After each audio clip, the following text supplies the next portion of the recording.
Hi everyone, and welcome to Inside Bristol. I'm your host Sheridan Nichols, and I've got Jack Spurgeon with me today. We are talking Fire Prevention Week here in Bristol. When is the week? Well, Fire Prevention Week is generally the first week in October. This year it's October the 5th through the 11th. Fire departments across the country always observe that.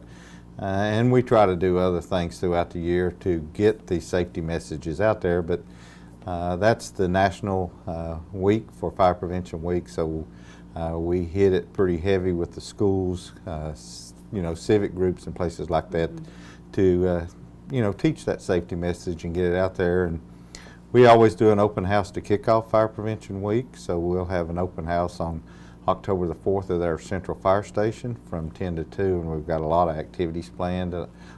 Several other agencies will be coming in as well to display their stuff, and it's just a fun time for fire departments across the country to be able to interact with the communities.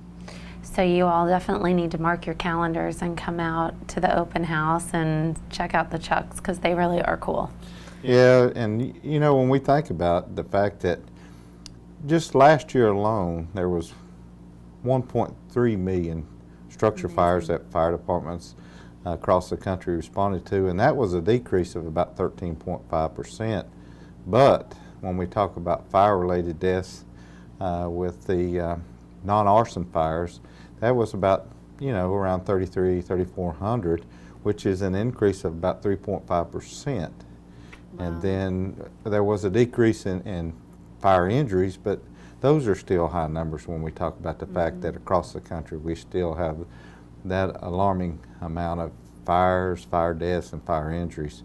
And so, our goal is to hopefully minimize those, especially in our community, and we'd like to see it across the country, but the theme is smoke alarms save lives, and that's generally where we see the problem. And I always think that you need to change the batteries, right, when we spring forward or fall back. Isn't that like second nature? You change your clocks, you change the batteries in your smoke alarm. Right. We recommend twice a year, and that's generally a good time to remember that, because that's something you've already got marked on your calendar. Right. You're looking to do, so that kind of reminds you to do that.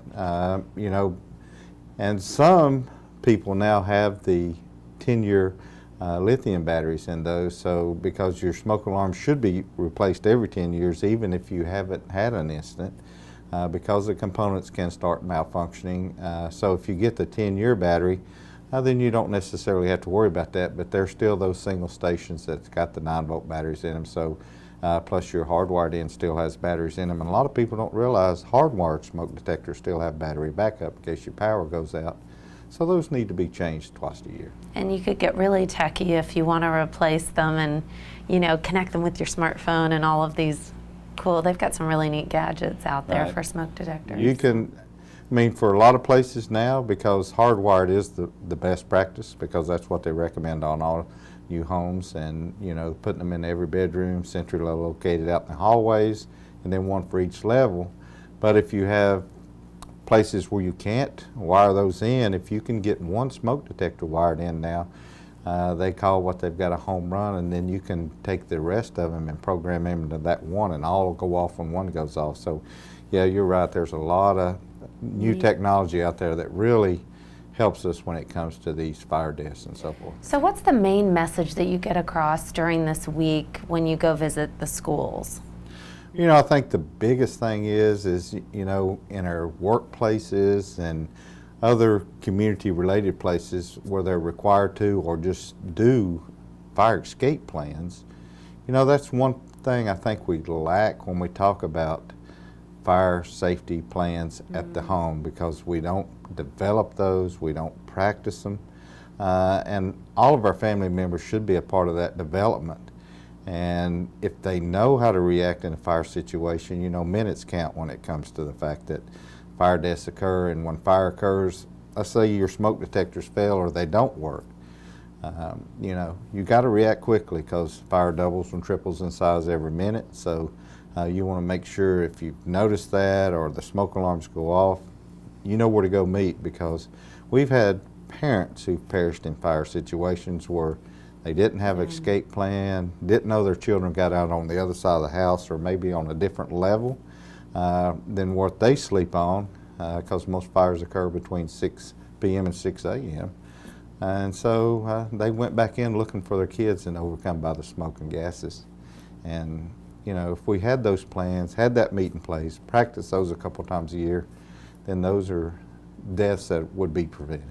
Absolutely. Is there anything else that we're missing that we need to add today? Well, we're kind of excited this year. We're doing a mascot naming. We've got our Dalmatian dog that we're looking for a name for, that we have implemented this year, that's going to have its own web blog page to communicate to the kids, so the kids can interact with the Dalmatian dog. So we're kind of excited about that, and we're going to release the name hopefully at our open house on October the 4th from names that's been submitted throughout the community from our children. So can you give us any hints on some top running names?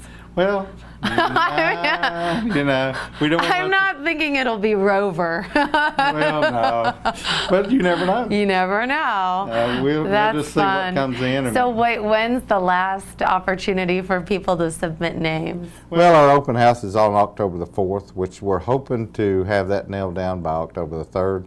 All the information's on the city website on going in and submitting that name. So, you know, we're kind of looking forward to that. We've got a committee set up of our individuals that will review that and kind of nail it down on what we're trying to get across to the community, as well as what our mission statement is with the fire department.